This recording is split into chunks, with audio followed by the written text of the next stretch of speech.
working out, like it's 10 a.m. in the night and all. And 10 a.m. in the night. 10 a.m. in the night. sorry, 10 p.m. in the night. Wow. Okay, I didn't know that. Let's take it again. See, I got a blooper. Guys. Did you ask if he wants us to post the blooper? He's like, what is the difference between Matt and Dewey? Okay, keep rolling.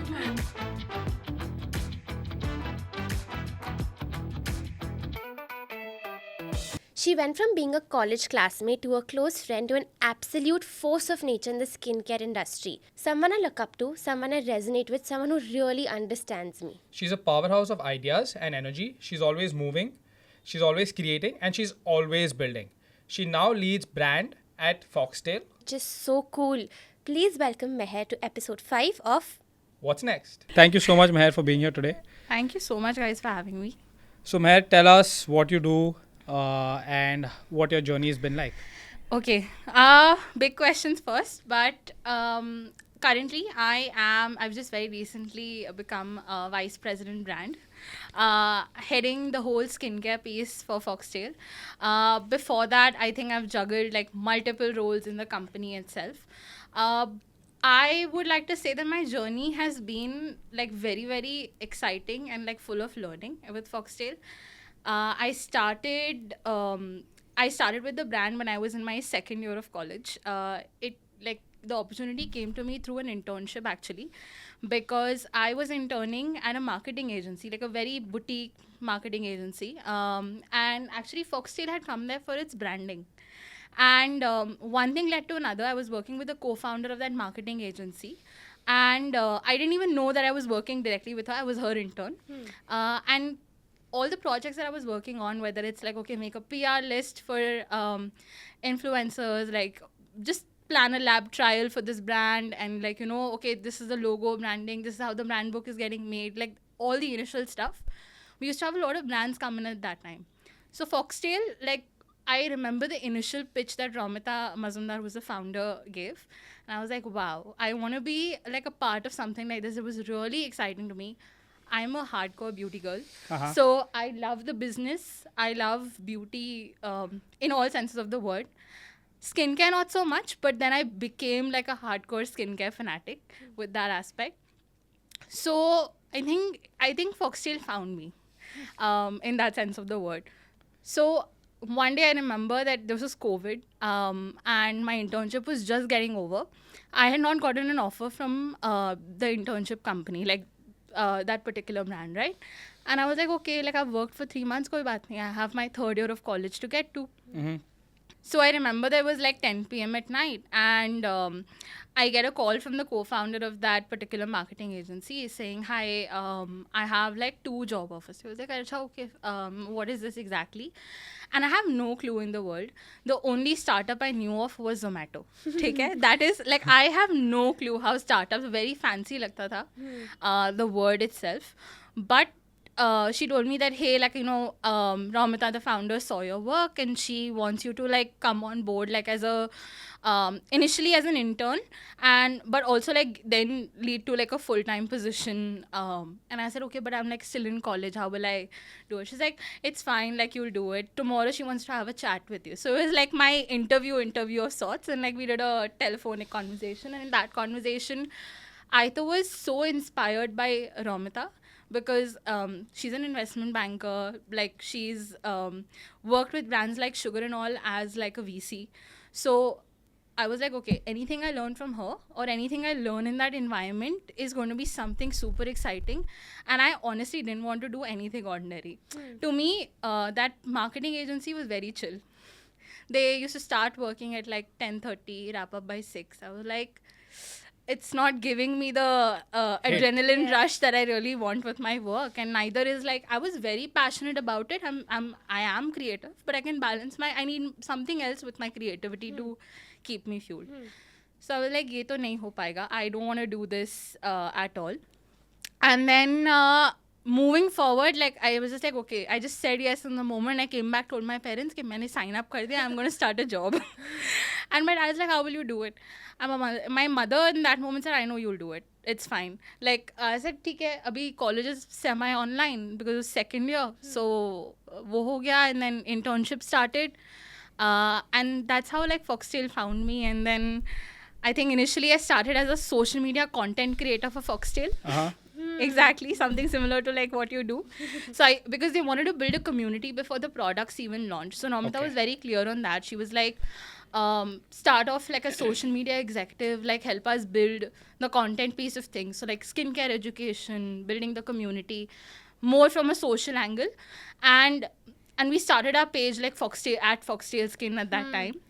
And so and at that time it was me, Romita, there was Aditi Sahu, who was doing the new product development along with like a very senior formulator, Dr. Ramesh, who actually stems from like Himalaya. Like he has like multiple years of experience from Himalaya. He was actually the person behind the Himalayan neem face wash. Oh, wow. Yes. Wow, okay, I Yes. didn't know that. Yes. So actually I also found it and I was like, oh my god, this is like super exciting because I've just heard of these things, right? And suddenly I'm coming and meeting these people. So it started off like that. And in the very like first year, I did everything from social media, like content creation, to slowly became the social media manager. After manager, I was working directly with Ramta on like the website, because the website was the first place we launched. And from website, I did like conversion and everything. And one day, I remember randomly, we were trying to send out a message. We had a customer base of 4,000 people. This is back in like 2021. This was like a few months post launch. I think in January or something. We launched in December 2021. And we were trying to send out like a WhatsApp message to those 4,000 customers on the restock for our vitamin C serum, which was like actually our hero SKU. So I remember that I was like, oh, this is so exciting. So you'll send a message, and like I knew nothing about like CRM, nothing about customer retention marketing, right? And I was like, okay, let me pick it up. Let me try my hand at it. So I was trying multiple things in the same like environment, and I would say that I would be blessed to have that kind of exposure that I could try my hand at multiple things, because I didn't have a clear vision of what exactly is it that I wanted to do. So I started doing retention, executing on it first. I remember Excel पे बैठ के customer data निकालती थी, फिर उसको segment करती थी. Then उसके बाद I used to like, okay, send out the campaign, फिर what are the tools. सब करते करते 2 years I was in retention. Then I was leading retention, led retention. And then in July last year, they were like, okay, your strength lies with brand, and like you're extremely creative, because retention I used to do both the strategy part of it, and then also like the brand marketing part of it, like what to say, who to say, how to say, all of that, right? So they were like, okay, we need someone on digital to take care of all of digital marketing. So like, why don't you function more like a brand manager for digital as a whole, because ads is something that we really needed to crack. Content. And उस time पे नहीं था कोई content crack करने के लिए. And we were projecting like a very high growth. Next round of funding tha, everything, right? So they were like, okay, why don't you like take this up? And I was like, but I don't know how perf functions. I had an idea because growth meetings maybe used to listen to it. And I was like, okay, I don't know how this will come about. But karte from July 2020, like 2020, I think 4 last year to now, I think directly from brand manager jump to VP. I think took over the entire website functioning, and now like all of brand, like marketplace, everything is something that I'm going to get to work on. So it's been like more of a learn as you go, and then jump a couple of positions. Yeah, so a lot of people, including myself, have been generalists. Like I think I've been a generalist all of my career so far. How do you narrow down and be like, okay, this is my thing, this is something I can become a specialist in, even if you don't have knowledge, right? How did you know it was like your calling, or you're going to be doing this particular thing? So I think the biggest thing that I would tell everybody is try your hand at as many things as you can. I remember there was a time back in 2022, I would say, where I told you I was working in, just before working in customer retention marketing. Customer delight was a part of retention, right? Like, how do you get her to come back to you again and again, right? And at Foxtale, we don't speak of the customer, we speak of her. Who is she? We are obsessed with her, right? So I remember, like, we used to be like, okay, how do we give her the best experience possible, right? And us time pe we had some issue with one of our products or something, just normal like business thing. But I remember because we were such a small team of 20-30 people, we I had to take up like CRM management, right? Leading the customer success team and outreach. So us time pe I learned a lot. And it's not something that you know on an everyday basis, right? Kaise response karna hai? How do you tackle a very like angry customer? I feel like from ops to marketing to like marketing is glamorous, also not. Ops is not glamorous at all.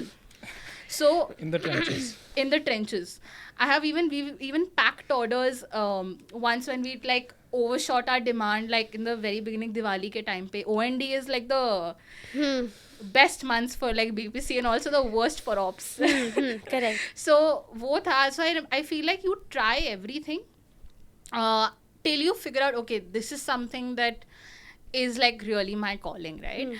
I think now, and it will take you some time to do it, but if you feel like you have one thing that you are really passionate about, like for me, I loved communication. I loved content. I loved how you could like, you know, you could track content with data and get better insights and then like market and remarket and all those things, right? So I feel like once you find that and how you scale and apply it to every other department in the organization, and probably then find your niche, I think wo thoda time lagega, but you'll be able to do it, like if you try everything once. So we should try our hand in everything. Like, Yeah. there's nothing wrong with being confused. There's nothing wrong. I was confused up until 1.5 years ago. I was like, why am I doing this if I want to do this, right? And in life, I feel like initially what I had planned for myself before I joined college was something completely different. I had thought I will go to Italy and I'll like do like fashion marketing and communication. Where did and Italy come everything. from? I was just obsessed back in 2014 with Italy. I was like, Milan is where I need to be because it's the heart of fashion, Yeah, right? fair. Like more than Paris, I think. Paris is very couture first. Milan is very style and fashion first. Like your fashion communication agencies stem from there, like the best of the world, right? So I was like, ye karna hai. And I don't even know how I got into this, but I feel like somewhere you end up in the right place in life, being as long as you're satisfied. Fair. Yeah. Very cool. So actually, I want to break this down in multiple ways. Yeah. So the whole objective of this podcast is to give a playbook to someone between the ages of 16 to say 25, of if they wanted to start something of their own in like the cosmetics beauty space, how do they go about it? Okay. So the first thing you spoke about, like a doctor, right, having on board. So say if you have an idea, I know you didn't directly work in new product development, but right now you are, right? So if I have to recruit doctors, if I have to find these people, how do I find them? Yeah. Give me a playbook for that. Okay, so here I'll tell you, like, the biggest thing that you need to know, whether you are a founder or you are trusting someone who's a founder, right? That's the biggest thing. Is like the starting point has to stem from a vision. For, I would say for Ramita, it was the vision of, I want to build 1,000 crore brand with 20% EBITDA profitability, right? That was the statement. And from there, she broke it down, which means like my product, and I don't want to do it on the back of 100 SKUs. I want to do it on the back of, we today have 20 SKUs. No brand with this scale has like done like 20 SKUs. And your hero product is the vitamin C serum. So we have, yes, the hero product is a vitamin C, but we have other SKUs also that are very high retention, but vitamin C has been like what we're known for. A few of the top 5 SKUs? Yeah, so it would be like currently, I would say the vitamin C serum, the 12% niacinamide serum, because it is formulated with the azelaic acid. It's like a very innovative technology. What does that do? So it essentially helps you fight like acne, reduce pigmentation, control oiliness. Like it fights all 7 signs of acne and pigmentation in like a 14-day period. Okay. So that actually it ends up doing, so it'll reduce acne while controlling your redness and oiliness and everything. So we've combined, we've found this double encapsulated technology that actually delivers the product deeper into your skin without causing irritation, right? So that was the innovative I part remember of these it. lines from the video that I shot with you. Oh my god. I know, because I feel like I've spoken about it so much that at this point, like, And it's fascinating, right? It's ingrained in my head. So how I started using Foxtale was I saw an ad for their retinol, and I was 20 years old. I'm like, I'm gonna have wrinkles. I need to put retinol on my face, and I think that's how we also started talking more about skincare in general. But it's so cool to have so much knowledge about something that you're using on your body, right? Like I feel like it's all learned knowledge, but it's very fascinating. But coming back to what you were Number saying, 3 to 5, yeah. Yes. So vitamin C, the 12% niacinamide serum. Then like the sunscreens are both are matte and dewy sunscreens. I think like with SPF 70 are. What's the difference between matte and dewy? The finish. So one's made for matte. For oily to combination skin, one's made for dry to normal skin types, right? Because like India has more than 600 skin types. How do you like find something that caters to all of them, right? And our glow sunscreen, all 3 sunscreens, and these 2 serums. And now we have like a new winner that's coming up top, which is the lip balm, the SPF lip balm that we have, the glazed lips one. But yeah, and like I feel like because we have like 20 SKUs, approximately 7 to 8 of them are like the top sellers, including the Super Glow moisturizer, which is like a moisturizer come primer come like just like an everyday thing that gives you like instant glow. I'm wearing it today. So these are the top revenue drivers depending on the season. So agar OND hoga to October, November, like where festive season comes in, you'll see vitamin C, Super Glow moisturizer, all the glow products come head first. Now it's summers. So summers may with the face wash, the 2-in-1 face wash, the sunscreens and the niacinamide serum, because oily skin, dirt, all those concerns come up. Vitamin C is a year-round bestseller. Okay. Like no matter, and summers where in fact vitamin C keeps peaking. So that is something. I think all our products, they keep fighting with each other for the number 1 spot, but nobody's been able to dethrone the vitamin C and the glow sunscreen so far. But coming to your question, actually, AVP, you said, how do you know the starting point? I think it's the number. And secondly, find a very good formulator. Like, how do you find them? Yeah. I think research, where like we went very traditional first. You learn from brands or like legacy brands like Himalaya, Dove, all of these, right?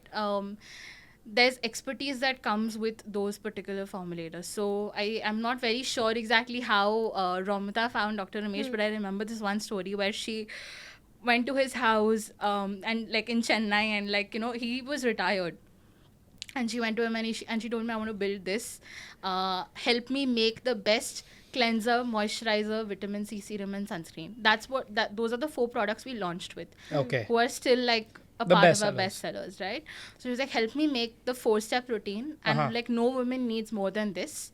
Baki sab additional subtraction hai, but help me crack the best formula in the market. So finding that person, I think like LinkedIn is a big tool right now. Word of mouth, right? Because Romita was in that circle of VCs, and like it's also the people you surround with, right? I think then she was able to get to him quicker maybe, but again, it needed a lot of persistence and convincing, because he was not someone who was very on board with it. He then aligned with the vision. So I think you'll end up, but find a really good R&D head, find a great formulator, and then find a person who can bridge the NPD to like, who can do GTM for you, because GTM is the biggest thing to crack in beauty, right? Your positioning and your product, and finding that right product market fit. If you get that, then you have a winner. So there are many paths to being a founder. Romita was a VC before she started. I think a lot of people I've interacted with, skincare, cosmetics, beauty is insanely like a aspirational thing to do as a founder. So for people who can't be a founder, they start in founding teams like yourself. Now it looks very glamorous from the outside, but how is it when it comes to the actual day-to-day? What were the challenges you faced, and how practical is it for someone who's not a founder yet to start in the founding team instead with someone else? I think it's one of the best places to be if you're still figuring out what is it that you actually want to do, right? I always say that there are founders, and then there are builders who want to become founders, right? I consider like myself more of a builder, at least for now, and because our vision was very aligned since day one, right, with the founder. You should have people on your team who have very complementary skill sets to you. I think being in a founding team is great. Because you are building something from scratch. You get to do the 0 to 1. And today also, like, while we're in the 1 to 10 or the 20 to 20 phase with Foxtale, I feel like 0 to 1 mein jo maza hai, you don't get it anywhere else. The kick that you get when you crack that first thing, that you don't get anywhere. And I think it's great if you're trying to learn as many things as possible. You have a lot of room to fail also. And it's not easy. Like, you're executing also, you're strategizing also, you're learning strategy also, you are at the same time implementing it in different ways. And there are, like, if you try 5 things, 4 of them are bound to go wrong, or like 4 of them you might not enjoy, and the 5th one that you like didn't put so much effort in will go right. Correct. So, like, there's a lot of room for error, and I think it allows you that room for error if you are that sort of person who is not very bummed down by failures. But I would also say the risk to reward ratio is it's too high. Like, it's so rewarding.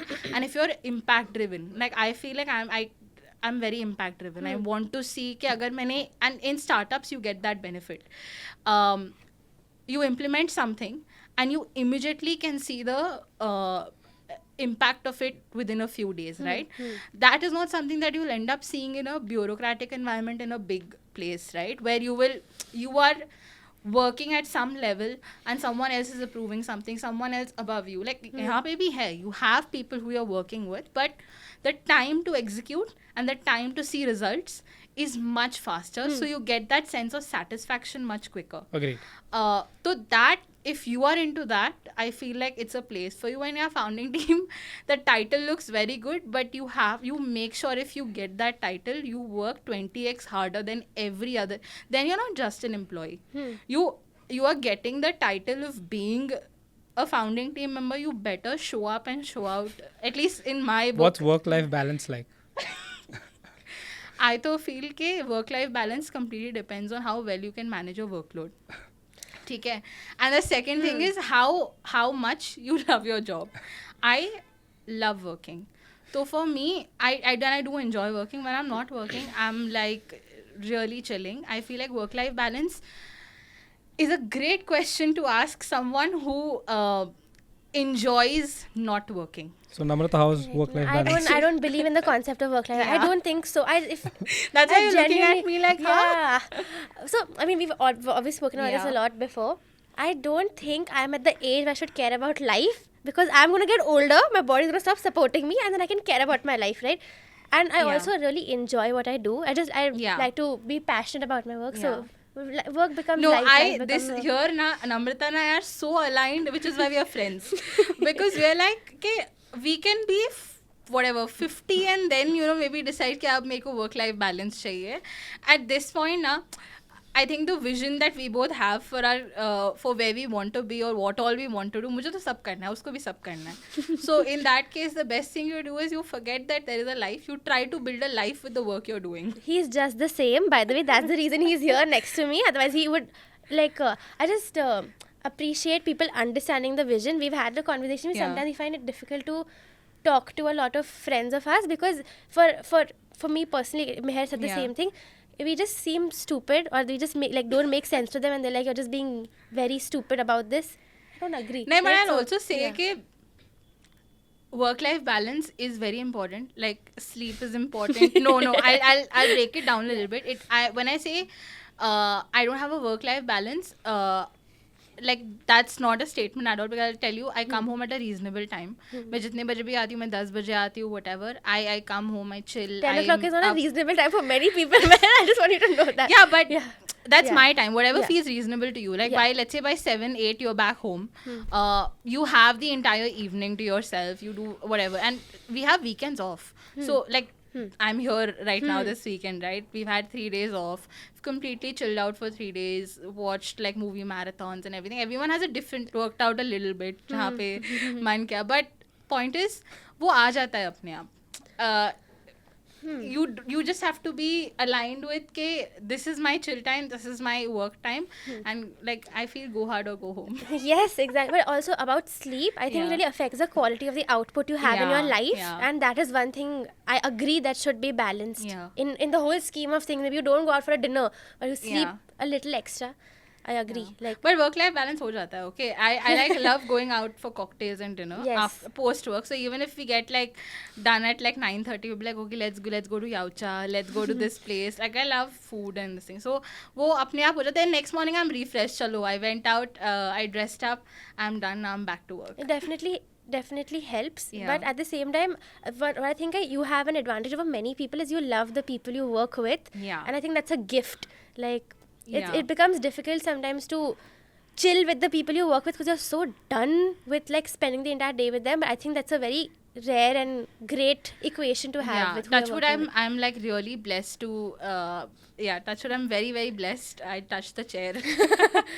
Very blessed to be working with people who I feel inspired by, who I can learn a lot from, who are somewhat mentors to me, and also great friends, because I feel like they fuel my energy, I fuel theirs, right? And then we're able to just like work and get to a solution faster, and then you feel satisfied also. So that's definitely a blessing. So now actually I want to dive into the fact that you spoke about a few tools while doing CRM. Yeah. Can you mention those tools and say, for example, if I were to use those tools, if I'm in the early stages in 0 to 1, right? How do I remain the most cost effective, frugal while using these tools as well? Right. So I remember like obviously because cost is a big part of when you're building, right? I think we started off, but at any given point in time, your service matters. So the tools that we used initially were LimeChat. One was that it enabled us to do campaign structuring and sending out to customers as well, like in marketing. And WhatsApp? Yeah, email, SMS, WhatsApp. So it enabled us to do that, as well as it had like a customer success suite. So it was linked, like those phone numbers were linked to the customer support executives also. So you had like a dashboard that agents could log in, and like you can do that. So it was very linked thing. So we same numbers, say you're sending out messages, and then also if there's any inbound that's coming, because people obviously do reply, right? Even to marketing communications. So you have like a whole suite linked to that, and as you grow and scale, that your tools keep changing, but I think the essence of it remains the same. So then after that, when we scaled a bit more, we actually very early on we tried to take on MoEngage as a tool. MoEngage again is like email, SMS, WhatsApp, but what we realized, because we're so website first and we are based on Shopify, right? A lot of compatibility that you need for tools like MoEngage. MoEngage is very like large scale, right? Okay. And MoEngage is more app friendly, not very web friendly. So we realized, okay, MoEngage is not fit for the scale we are at right now. Then we switched to GoQuick Elephant. Brilliant. GoQuick is still our my favorite thing. I love GoQuick. Yes. We're actually very tight with the GoQuick people. So then we switched to Telephant, which was initially like a it was not initially under GoQuick, but now they've like acquired it, made the experience even more seamless. So we're currently with Telephant, but I think at every stage optimizing for the cost and the tool is very. LimeChat also we outgrew, because the kind of intuitive functions where we needed to build flows, where we needed to build like automations and chatbots and all those things, it couldn't support that. Fair. Right, at that particular scale. So we were like, let's get into something better, and having more of an integrated suite, like the website partner, like let's say GoQuick is linked to Telephant, and like having that whole ecosystem is very so for 0 to 1, which is the tool you would use? Telephant or LimeChat? Yes, I would say Telephant, because if you are a Shopify based platform, then and if you're linked with the GoQuick universe, right, then it becomes more seamless to have Telephant in place. You can have all of your like order delivered messages, shipping messages, and like have that integrated with your shipping partner like ShipRocket or whoever, like delivery is like your ops partner. So the whole suite functions like in tandem together. Are you guys still on Shopify? Yes, we're still on Shopify, but we've also now like launched our own app. Oh, Yes, yes. okay. So we've not done like a public launch of it right now, but yeah, like we will, like, because we want to build our own website. So that's like a whole new thing that will come on board. But for now, we're on Shopify. Like there's no limitation with Shopify when at the scale that you guys are at? I think limitation in terms of themes, and also in terms of some functionalities, like, when you do offers and all of that, like a lot of like when you do BXGY offers, for example, there is some functionality that you don't have yet. So we found workarounds to it, obviously. But I would say that for some websites, if they are built like with the parent company itself, it becomes a lot more seamless. However, if you're just starting out, Shopify is amazing. Shopify will literally do everything. ये बहुत scale के बाद you are realizing these things. For 4-5 years we've been with Shopify, and it's been amazing because you get so much data. You can download customer reports. You can track everything. Everything you get on Shopify. So I feel like that way Shopify is amazing. Wait. What does BXGY mean? So you buy X and get Y, in the sense like buy 2 get 2, buy 1 get 2, all of those kind of constructs. Sorry for the jargon. I actually want to ask you a very specific question here. Is it better giving 50% off or giving buy 1 get 1 free? And I why? would always tell you to give a buy 1 get 1. Why? Because you're making someone try a new product. Yeah. He's testing me. He's prodding the answer out of you. Why? Why? No, I'm asking. No, you but also like we are never at a 50% discount. No, I'm giving an example. No, I'm just telling you, you should never, because perception kharab hota hai. Correct. And a B1 G1 should feel like, oh my god, this my favorite brand is on, like I get to stock up more because that love has been created. So would rather do it at a time where you're like a Diwali sale, right? For example, you do like a birthday sale. You do a 1 day B1 G1, but right now we don't do B1 G1s anymore. What we try to do is we do like a buy 2 get 4, like all our big sales, and the 4 is like it's a B2 G2. And then you get like 2 limited edition products that you never get to try again. They are our own formulations. And they're custom. So the customer knows कि okay, इस big sale में I'm going to get like let's say a spray sunscreen or something very new, and that keeps the hype of coming and buying in bulk, and AOV भी ऊपर हो जाता है. Fair. How has your journey been with numbers? Because knowing you back in the day, it was not something I think you would resonate with naturally. Yeah. You're a very creative person, but your role demands you to like look at spreadsheets and numbers. So how do you go about dealing with that whole scenario? I honestly, I don't think I'm like bad with numbers. I'm averse to them. In the sense that if given a choice, I would not want to. And I'll tell you, this was my mindset 3 years ago, right? But like when I did BBA, we were in the same college. When we did BBA, I came to face with it every day, right? And I used to hate it. I remember I used to crib about it. But it's what ended up actually being the biggest lever for my growth. Because, and I say this, and I've told Namrata this also, that any profession, actually any marketing profession can't exist without numbers. Or even a brand for that matter, right? Like we are very, very data first, and that's actually something that has been inculcated in us from like the CEO, CXO, everything, right? Like so while we are creative brand people, numbers and KPIs track करने पड़ते हैं, हर चीज़ को measure करना पड़ता है, right? So how do you keep up with that? I think that is where you need to have a control on your numbers, right? You might not be the best person. Okay, you don't have to like churn, like you don't have to work like an investment banker, right? You don't have to do that, but you need to understand and learn what the number is saying and how to then draw insight from it and make something work better. So that's like I think been my biggest learning, because everywhere you go there's number. Like retention was so numbers first, right? But then us numbers they used to get an insight and used to put it into marketing. Ads, where I worked in for the past like 9 months, right? And like currently I'm working in, right? You have a creative concept for an ad. You say, okay, this is my hook, this is what product I'm doing, and this is how the concept of the ad should be like, right? When you put it into the meta works like an engine, right? And you have creative learnings, you've put the best content forward, it tanks, for example, right? Why did it tank? You will look at your hook rate. In your head, it's the best concept ever, okay? But you look at hook rate. Hook rate is basically your 3-second like view rate, right? Like first 3 seconds. the first 3 seconds of the video. You'll see that's not that's probably 5%. Horrible. You should know your benchmark kya hai, right? And you should know what is industry's benchmark. You will look at that. Then you will probably look at biggest thing, CTR. You look at your CTR. Okay, you say मेरा CTR भी नहीं है. उससे भी बड़ा, I would say you look at spends and you how much that ad has particularly spent.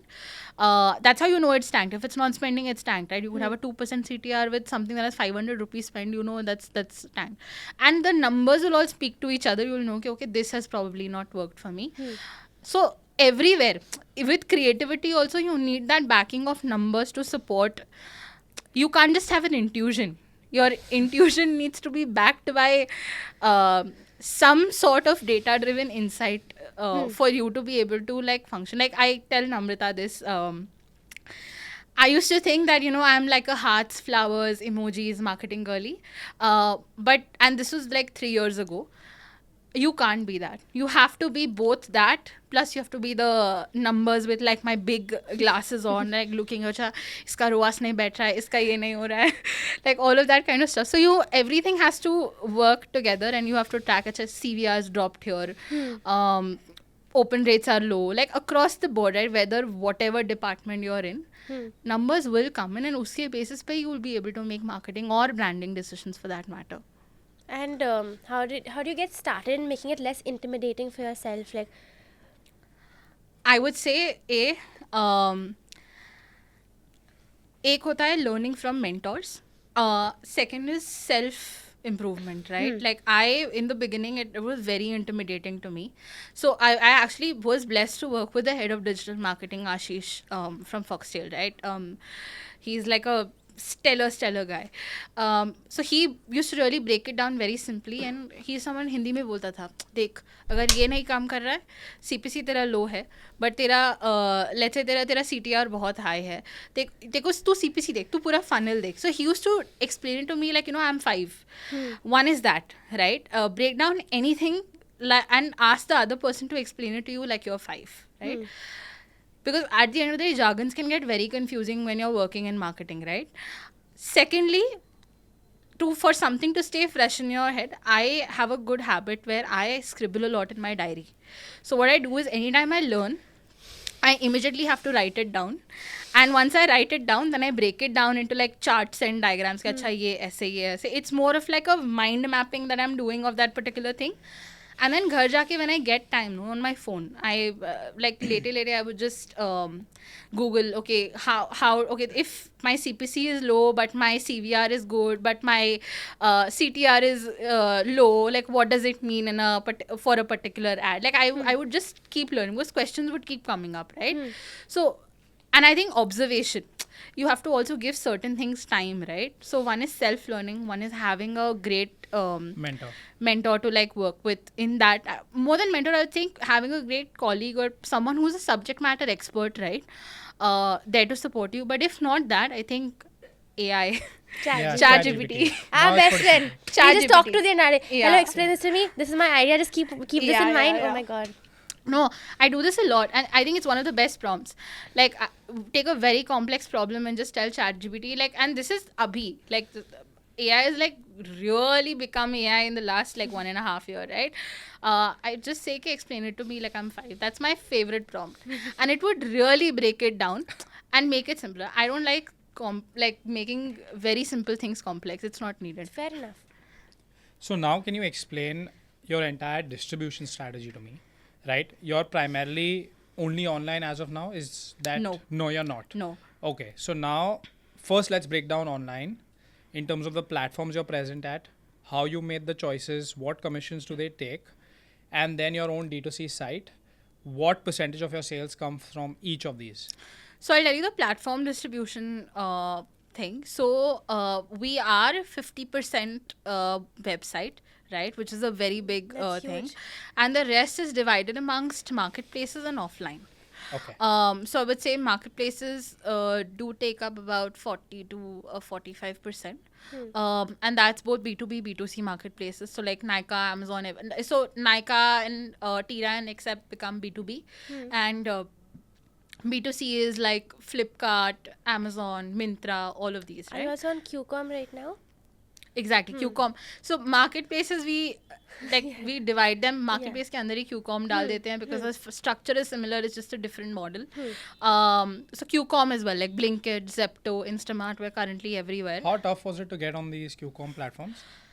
I would say if you have the right connect, it is a lot more easier. But it is difficult initially because like you need to first be known and credible in that segment to be able to list yourself in the first. I would say that it is easier once you have credibility in the market and people know you in the niche that you are. Otherwise it can get daunting, but I feel like now they've made the process a lot easier for brands to come in and register with like whoever is at different scales, right? So just to let you like give a real picture of what's happening, the registration process is really simple. 3 months Blinkit is the fastest you can get on board. Zepto doesn't reply to anybody. Flipkart, I don't know what is happening. So we actually listed on Blinkit it was very easy. You're absolutely correct. That's why it differs from platform to platform, but also that's where I feel like if you are able to get in touch with the right person and if you get in touch with the right POCs, you're able to move a lot quicker in that aspect. But it's not so easy for someone who's just starting out, right? Exactly. So I think, but now they're working to make it a lot more business friendly for other consumers. But I think that's the overall spend, and offline plays a big role. Like we have like we are currently in stores as well, like we are in places like Nykaa and stuff. Okay. And then also like, so one is modern trade, which is like your Reliance Trends May, you are there. And then the other one is like proper offline, like you just the Kirana store around the corner. There's one right here in Khar, we're there. The beauty centers, and offline has like a whole BA model as well, which is you have your you have these beauty advisors who basically are there to like help consumers with their needs, skin needs, all of that kind of stuff, right? So So like individual like doctors, like GPs kind? not doctors, I would say more like your saleswomen, but more advanced saleswomen. I would say they're beauty assistants, so they're called BAs. So they assist you in arriving at the right product fit if you're a noob for skincare, right? And most of India does still shop online, right? So you go to your nearest beauty center, offline, sorry. So you go to your nearest beauty center, and there you want to buy like a face wash, right? And you have so many brands to choose from. Let's say you have someone who's dressed in like Foxtale attire and like, you know, it's like, okay, ma'am, what are you looking for? And then she'll be like, okay, I don't even know my skin type, but just check my skin and tell me what suits me best. That's literally how people shop in India. So there are beauty centers just like salons? Yeah. Oh, I didn't even know Yeah, this. They house everything from makeup to skincare, like everything. The easiest way to explain is Alpha has a whole business. Yeah. Oh, that's crazy. I didn't even know this. Yeah. Okay. So, in fact, I remember in December 22, I'd send Meher a picture of a knockoff Foxtale product saying, what the hell is going on? Yeah. And we had a discussion, we've made it. Like, we've had fake products in the market under Foxtale. It was so funny because I knew for a fact you guys weren't retail at that point. Yeah. But having said that, I, in my mind, honestly associate offline and QCOM in a very similar zone because it's just as easy to be able to access it. To an evolved customer. Yeah. Like if you ask my chachi, I would say, right? I will just use that word because like if you ask someone who's like, even my mom for that matter, she's become modernized and offline first because of the fact that she is surrounded by that influencer. Every household has one influencer, right? One person who is a key decision maker in any beauty purchase. And this is like a fact. One person influences the buying for the entire household when it comes to beauty. So I am that for my family, right? I'll put everyone on a routine. I'll put everyone this is the body wash in the house, this is the detergent, this is the not so much detergent, but I would say body wash, this is what we this is the kind of bath essence we're using, all of those kind of things. So like core beauty, like my mom's using this foundation, my brother he has a lot of dry skin, so he has to use this moisture. So one person becomes the key opinion leader in the household when making that decision. So I think now the generation, like millennials and older millennials, are becoming a lot more inviting of online purchases. Like my mother orders herself on Blinkit, Zepto. मैंने face wash मंगा लिया खुद से. So I think that's happening, but there's still like an India that's untapped, and that's where having like an omni-channel strategy is very important, because you want, like today a Himalaya cannot exist just online. It has built its presence offline first. Abhi यहाँ पे उल्टा हो रहा है. D2C is doing first to the digital consumer and then moving off. Okay, yeah, I remember I saw even the people who shop on our stores today, they're coming to us with phones saying like, oh मैंने ना आपका ad देखा Facebook पे. They come with screenshots. ये वाला yellow वाला tube चाहिए. So it's like the sunscreen they are showing, right? Because the colors actually build recall. So like, oh हाँ वो वाला. So they'll remember कि they want to shop offline only, but they've seen something online, and that's where like the ecosystem is today feeding into each other. पहले ऐसा नहीं होता था. You would see something on a billboard or on a TV ad, and then you would go and you would buy it in store. You know, I always wonder how like unmeasured impacts of your online performance and content has on offline sales. At many points I also end up picking up something because I've seen an ad before, but you can't track this, and there's so much lost data. Always wonder how well an ad has performed, not because maybe you didn't get the click-through rate, maybe you didn't get your purchase, but you got your impression or lead. You don't know where that went. No, so I would say that ads, like actually the digital marketing universe needs to be broken down into, and these are terms I have also learned over the last like working with Foxtale. The big thing is that there's ATL and there's BTL. You break it down. ठीक है? ATL above the line marketing, BTL below the line.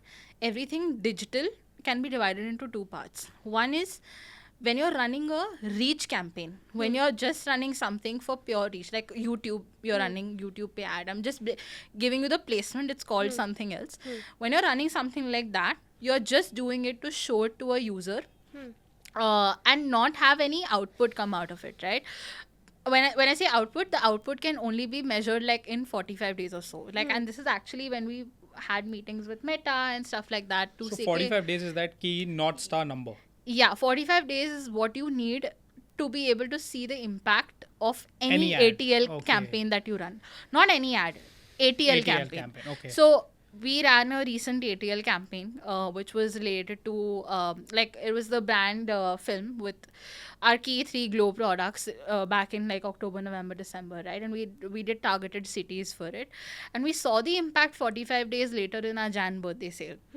And actually, and it's more like because it's playing on YouTube, it's playing on multiple screens. Wherever you're on your phone, it's playing like as a non-skip ad, right? That's how you end up seeing the impact of that thing, like at least 45 days later. So you will get the reach, you will get certain impressions, you will get that, but beyond that, and probably even CTRs and all, but it's not so salient. You should just have to understand that what your targeting has to be spot on, and at the end of the day you are doing it from some sort of insight you've had before in BTL. BTL is very easy. BTL is your meta. You run your meta ad. तुमको कल सुबह तक in fact पता लग जाएगा, and probably in a few hours you get to know if something's working, something's not working, based off of how much it has spent, what is the ROAS you're getting on that particular ad. So I would say that is much easier to do. Something I really appreciate about Foxtale is every order I have had so far, I've gotten a sample of a product I probably didn't have before. Yeah. It has really personally driven a lot of like purchases for me. But interestingly enough, I leave the sachets in my house, right? And people come and like, what is this? And they start using it. So my brother was inquisitive about how you guys used to have this makeup removable face wash, and he's like, how do you wash your makeup off with a face wash? So even if he did not care about the brand, he started learning about it. And apart from this, I want to know about your product like testing, right? Because I am personally on one of the groups where we get surveys and we're like, what do you guys think of this formulation? What do you guys think of this packaging? Which name is better? We were asked to choose the name of a product, and it actually went through on the website. So please tell us more. This is very unique to Foxtale, in my opinion. I think it's one of the things where you want to build a community and you want to build a product for the customer. I think from most D2C brands, the biggest thing that everyone wants to build a D2C brand. BPC is the hardest nut to crack. You have players like your traditional players, right? Why should a Foxtale exist? It's existing to fill that gap or the need where you want efficacious products that genuinely work wonders on your skin at a reasonable price, right? And you're getting very high quality ingredients at that price point, right? So, and secondly, a lot of products that you today get in the market from traditional brands, they're not very catered to your particular skin type, or it's not exactly. Customers also changing, needs are also changing. Today's, like, my skin is completely different to my mom's skin, right? And there are nuances that you need to get right. So the product has to speak to the end consumer. How do you do that? How do you know what she wants? You ask her. That's as it's as simple as that. So we've made like these groups or communities from our consumer insights team, and we, like, any product that launches goes to, like, what I made you try was like T53 of an unlaunched product, right? So we keep doing versions and versions, and each version is rigorously tested. Then even before launching, right, the positionings of each of the products are tested. What is the consumer leaning more towards, right? And then before picking any sort of marketing communication, that is needed. So I will not go into too much detail, but I'll tell you that to build for you, it's important that the insight also comes from you. And that's, I think, one of the key things that I would say, okay, and it can be applied across. I was seeing the Subco interview, and he said that the experience is catered towards the customer. I know that the customer who's coming to my coffee shop wants a cigar, is someone who loves listening to jazz. So I catered my entire experience around it. I think that's, at the end of the day, it, right? And sampling is a big part in any business. You see, you open Blinkit, QCOM pay heavily, everyone's sampling. We are also sampling. It's just a way for you to try, because how else am I supposed to penetrate your household and make you try me? I know I have a good product. It's just, you're just one trial away from a new customer. I think that is the strategy that you need to, and not blind sampling in the right cohorts. Sampling with the right kind of customer. I think that is something that you'll have to crack if you want to even, like, reach a new, like my brother, the face wash for him is just a normal face wash. For me, it's a 2-in-1 makeup removing face wash, right? So, like, if I give it to you, you will say, oh, this doesn't strip my skin off, it, like, reduces my redness, it hydrates my skin. I to feel like I can just apply sunscreen. To Namrata and I, it's a boon, because we can take off our makeup with just a face wash. So I think having that multitasking product innovation is key to differentiate. So I think that is... So how am I supposed to create these groups with my consumers? Like, what have you told them in order for them to be on a group and give you feedback? I really want to know that. Nothing. I think a lot of these come from our social media. Like, do you pay them?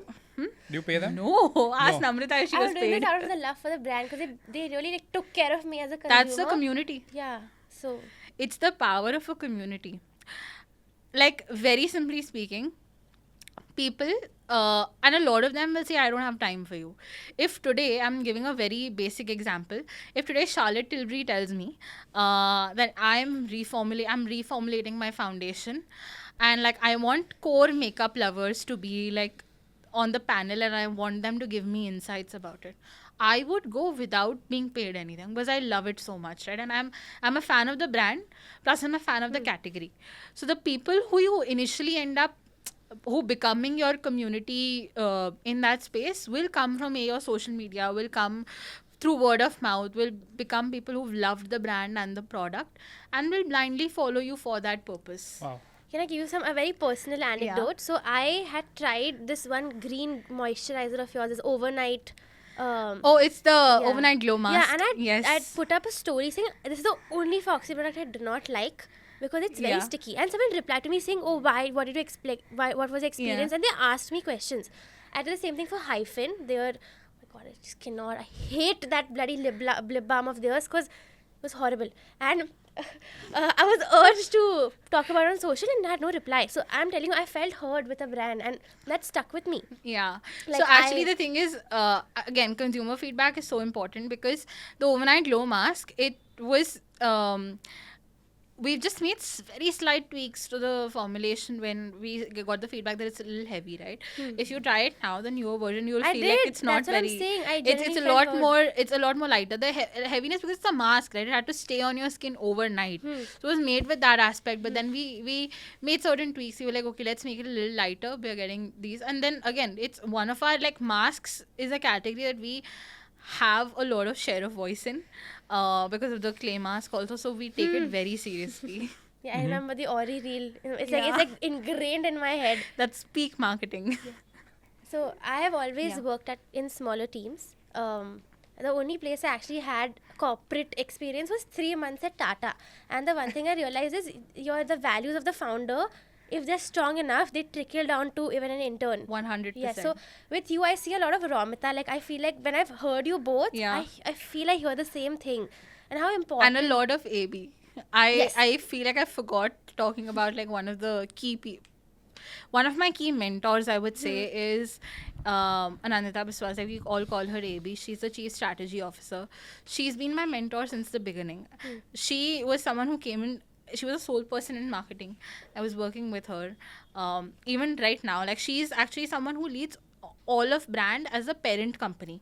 I have just now, because we have body care also, we have skin, body, like we have new things coming up, right? Like we are doing category expansion. So she heads the entire like strategy for brand for the company, and I'm just a part of I'm heading skincare for now, right? So I've learned a lot from her. So I feel like, yeah, what you're saying is absolutely right. Like a lot of the founder and I would say the founding team's mentality trickles down to the employees 100%. And this is also with the bad, right? Like, do you also see this the panicked or the most stressful times? Like, can you describe how you deal with that in general? Because your mentor is also as stressed as you are. So what do you do in those situations? I think one thing that I've learned, I have a team, and I have a fully creative team. I worked with designers, copywriters, across the board. Right now, I'm working with like brand managers and under me. I think one of the biggest things is like if you are stressed and if you show it, it'll trickle down. So I know that a lot of times we work with very tight timelines, and this was something that I've had to really work on. And it's this, right? Like even if you are stressed or you are panicked about something, try to take like, oh, okay, no worries, like let's get this done, while still pushing the team to meet that deadline, and also trying to not let if I have stress, like, okay, I need this executed in like 10 days, this campaign has to go live, whatever. I'm giving a very bad example. I know my team has to work probably XXX hours to make that happen, right? And it is something, if I say it out loud, and if I put it in this way, okay guys, you have to get this done. Itne din mein live hoke jana hai, right? There'll be panic. They'll be like, oh, how are you going to do this? How are you going to do this? Rather than that, like break it down for yourself first. First, you calm down. I think that's the biggest thing.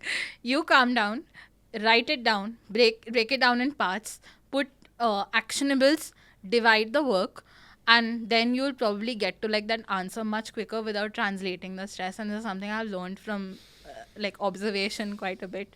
I think Vaibhavi is one of who leads the website. Like she's someone I work with even now, right? Like she's the best. She's like, if you are stressed, your team will be stressed. If you panic, your team will panic.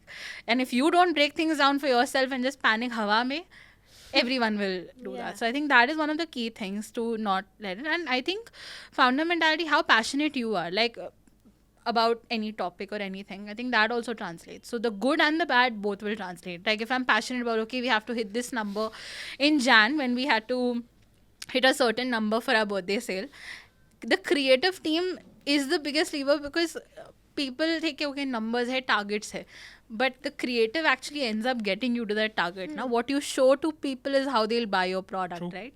So the teams that are actually doing the brand work, the actual target is on them. So I literally got a whiteboard and a sticker, and I wrote 20, like whatever number we had, like 25 30 CR, I wrote that number down, and I was like, guys, we have to do 25 CR this month. This is the target for the entire This website. month? I'm just giving an idea. I was like, what is happening? We have to do this number this month, and and it's all coming from you. So that motivation that you guys are actually more important than us growth heads who are going in a room and like, probably Brainstorming making strategies. strategies. Yeah, like you guys are more important. You're going to fuel this whole thing. So keep that clarity in your head. And they also get motivated. Like, like हमको भी number है, हमको भी कुछ chase करना है. So I think the good and the bad both trickle down. So now I just want to ask you one question. Is the fact that today Mama Earth also has a hair care, it has a skin care, it has all of the things that even a Foxtale is doing. Yeah. Is there still gap for people to come in and build these products? Would you say the market is too large? You can't think about competition. How do you find that differentiation? See, the market, at the end of the day, everyone can create a beauty product. It's who you are actually creating it for, right? Having that target consumer in mind. And I would say that every day there's a new consumer set that you realize that your product can speak to. If you have a unique enough idea, I think you have a place in the market. If you have a great product, you have a place in the market. And it's amazing to have healthy competition. I think that is what keeps you motivated. You see a Mama growing XXX, you see the founders doing so well, you get motivated. You're like, okay, we want to achieve this particular number. IPO to IPO ki ghanti hamari bhi bajni chahiye, right? That kind of a thing. So I think for young brands, if the product is innovative enough and you have an idea on who your ICP is, What's an ICP? ideal customer profile, who are you speaking to, right? If you have that in place, coupled with a very strong marketing mindset, I think you can really come in and I feel like there's space for everyone. It's just that while you get a seat at the table, the share of the table is something that you actually have to put in a lot of work to fight for. Everyone can have a piece of the pie, but how big of a piece you get is True. something that truly depends on how good your team is. Definitely. So my last question is, what's next for you and Yeah. Foxtale? Oh God. Okay. I would say that for me, I think I have a new role that I've just taken up. So I'm learning a lot of new things in that role. Marketplaces, I've never gotten really into the nitty gritty of marketplaces and QCom. I've been very website first. So for me, picking up marketplaces, then understanding how content can be a lever there, CTR, CVR, everything, right, end to end on marketplaces. Then a lot of core brand fundamental stuff is now under me. So how can I improve like stuff from unboxing to overall brand vision, to working to create a better customer experience. So ops to brand. Everything. I would not say ops. I think everything that is under brand, core marketing brand, like Okay. from that aspect, I think picking up new things every day. Even offline marketing is something. Offline brand activations. I think there's a lot for me to pick up yet, and I'm blessed to have like good mentors, and I hope I have the energy to work hard enough to be able to do so. And I have a great team under me right now. I feel just the support from the team. I think I don't have a set vision as yet, because I feel like when you have a set vision, it limits you. I'm actually of the different. I feel like I set goals. But I set goals which are like, okay, 2 mahine mein I have to achieve this. 4 mein I have to do this. I don't do, okay, in this much time I have to be this person. It's more of like a breakdown of what I want to, like, easy to achieve goals. So you also get a little bit of satisfaction. And you're also not too hard on yourself. So ekdam long-term vision rakh ke, I don't think... at least I don't function that way now. But I think, I want to crack a lot of new things with my team. So I'm excited to do that. And with Foxtale, I think we've just entered into we've just picked up our Series C funding round from Koze, which is the Japanese multinational corporation. We are doing very exciting things with them. And I think with the new round of funding, just category expansion is next for Foxtale. You will see us in even more hands probably in the upcoming year. Very big revenue targets. So very excited to meet them. I think that's it. Yeah, so there's this, and shout out to VT for this. At work, there is this one guy who has this beautiful line I say to myself every day: one for the passion, one for the plate. You do things which make you happy and that bring you food. I think you can do both at once, and I find that super cool, Meher. Like, that's an incredible thing to have on your side. And thank you so much for giving us your time. This was super fun. Blessed. Yeah, I love thank you so much. Thank you so much for being here. Yeah, and thank you for getting him intrigued a little bit about skincare. Yeah. He's like, what is the difference between matte and dewy? I was like, yes, I've got another person. Exactly. But I think blessed and very actually, I feel like a lot of this stuff, people who are, it's great that you guys have started this because you don't realize how much knowledge you are holding and not actually giving out to You people are holding. unless... You are holding. Yeah. We are just Unless unlocking it from you. Yeah, we are just absorbing all of it. Aisa kuch nahi, guys. I feel like there's still so much to learn. And till you have a learning mindset now, you will pick up everything. So very excited and thank you so much for having me on board. Thank you so much.